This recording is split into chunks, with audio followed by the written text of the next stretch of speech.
امید ہے آپ سب خیریت سے ہوں گے۔ اگر آپ نے ابھی تک ہمارا چینل سبسکرائب نہیں کیا تو اسے ابھی سبسکرائب کر لیں اور بیل آئیکن کو دبانا بالکل بھی مت بھولیں۔ آپ کا بہت بہت شکریہ۔ نمبر 9، یلان۔ میلیکے جو بے قصور ہے اپنے شوہر کو قتل کرنے کے جرم میں سزا یافتہ ہے اور 20 سال بعد رہا ہو جاتی ہے۔ اس کا واحد خواب اپنی بیٹی ہازال کے ساتھ دوبارہ ملنا ہے، جسے اس نے بچپن میں اپنی بہن کے سپرد کیا تھا۔ تاہم میلیکے نہ صرف باہر اپنی بیٹی کا انتظار کر رہی ہے بلکہ جھوٹ سے بنی ایک نئی جیل کا بھی انتظار کر رہی ہے۔ جیسے جیسے ملکہ ایک ایک کر کے اپنے سے کہے گئے جھوٹ کا پردہ فاش کرتی ہے، وہ یہ بھی سمجھ جائے گی کہ وہ کس قسم کے کھیل میں پڑ گئی ہے۔ دھیرے دھیرے اس لڑکی کے قریب پہنچتے ہوئے، جو برسوں سے کسی اور کو اپنی ماں کہہ رہی ہے، وہ بھی اپنے شوہر کے اصل قاتل کو بے نقاب کرنے کی پوری کوشش کرے گی۔ جھوٹ سے بنی اس کہانی میں سب سے زیادہ ضمیر والا، سب سے زیادہ بے رحم ہوگا اور سب سے زیادہ وفادار حقیقی غدار ہوگا۔ نمبر 8، تاش کاغت مکاس۔ تاش کاغت مکاس نے امت کی زندگی کا مطالعہ کیا، جو کہ ایک غریب محلے سے تعلق رکھنے والا ایک نوجوان ہے جس کی یادداشت کی غیر معمولی صلاحیت ہے، جسے ہائپر تھائمیا کہا جاتا ہے۔ اس کی حالت اسے اپنی زندگی کے ہر لمحے کی ہر تفصیل کو یاد رکھنے کی اجازت دیتی ہے۔ یہ ایک نعمت ہے یا لعنت، یہ ابھی تک واضح نہیں ہے کہ امت کی زندگی کب ایک المناک موڑ لیتی ہے۔ اس کے والد رضا پر قتل کا الزام ہے اور وہ الزائمر کی بیماری کے ساتھ جدوجہد کی وجہ سے اپنا دفاع نہیں کر سکتا۔ نمبر 7، غدار۔ جب آئیدن نے اس کا دل توڑا تو داغان نے سوچا کہ اس کی زندگی ختم ہو گئی ہے۔ اس نے اپنا گھر چھوڑ دیا، فوج کے لیے سائن اپ کیا اور مشرق میں لڑنے والی ایک خصوصی یونٹ میں شامل ہو گیا۔ اب 2 سال کی سخت ڈیوٹی کے بعد داغان کی سروس ختم ہو گئی ہے۔ گھر آنے کا وقت ہو گیا ہے، لیکن گھر ایسا نہیں ہے جیسا کہ داغان کو یاد ہے۔ اس کا خاندان بکھر گیا ہے اور اس کے پرانے پڑوس نے ایک تاریک انڈرورلڈ کو راستہ دے دیا ہے۔ آئیدن چلی گئی ہے اور یہاں تک کہ پرانے دوست جو باقی رہ گئے ہیں وہ سب مشکوک تعاقب میں پھنسے ہوئے دکھائی دیتے ہیں۔ جب اس کے چاہنے والے خطرے میں آتے ہیں تو داغان ہچکچاتے ہوئے ایک پیشہ ور ہٹ مین بننے کی پیشکش قبول کرتا ہے۔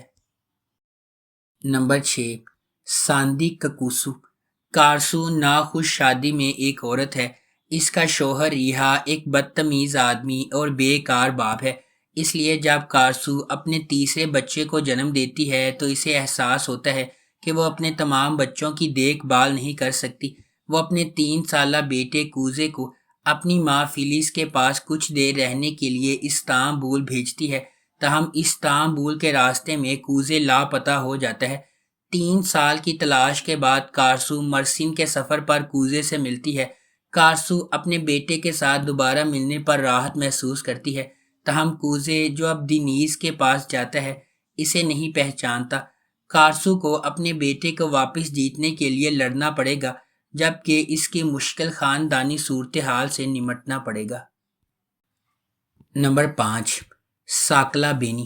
متمول اور با اثر گھرانوں میں پیدا ہونے والے میتے اور ناز اپنے بچپن میں کیے گئے وعدے کے پابند ہیں۔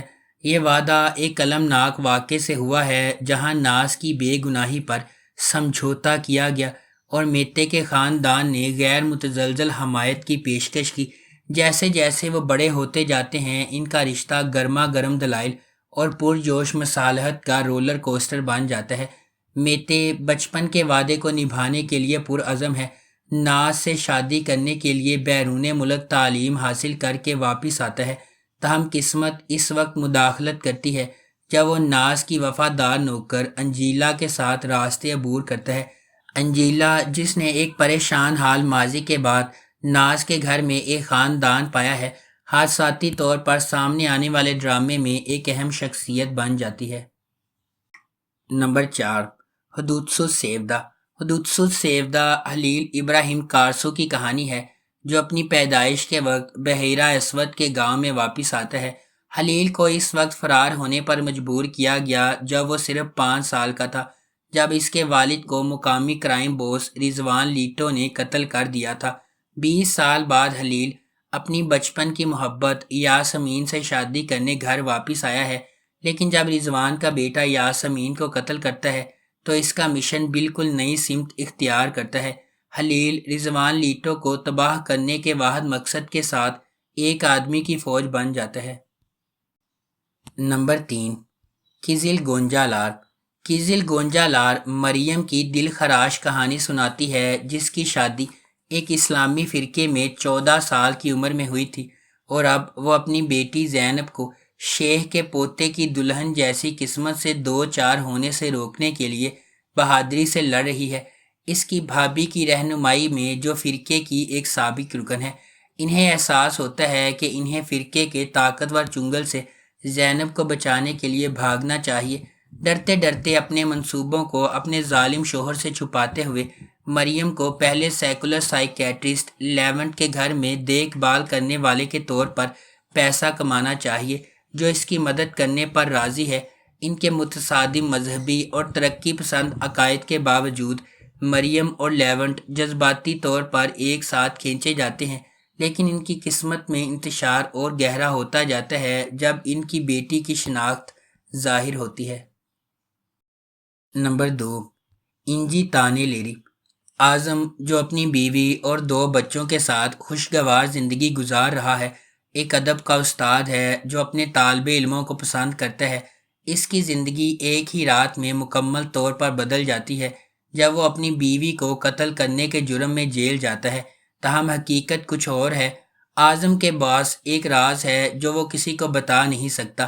اعظم، جس نے 4 دیواری کے درمیان کئی سال گزارے ہیں، جیل سے باہر آنے پر اس کا ایک ہی مقصد ہے، اپنے بچوں کو ڈھونڈنا اور ان کے ساتھ کھانے کی میز پر دوبارہ بیٹھنا، لیکن یہ بالکل آسان نہیں ہوگا۔ نمبر 1، بہار۔ بہار 20 سال پہلے میڈیکل سکول سے گریجویشن کرتی ہے، لیکن اس نے میڈیسن میں کریئر بنانے کے بجائے گھریلو خاتون بننے کا انتخاب کیا۔ اس کی شادی کامیاب سرجن تیمور یاووزولو سے ہوئی ہے، اور اس نے اپنی زندگی اپنے شوہر اور بچوں کے لیے وقف کر رکھی ہے۔ بظاہر خوش نظر آنے والا یاووزولو خاندان بہار کی بیماری سے ہل گیا ہے۔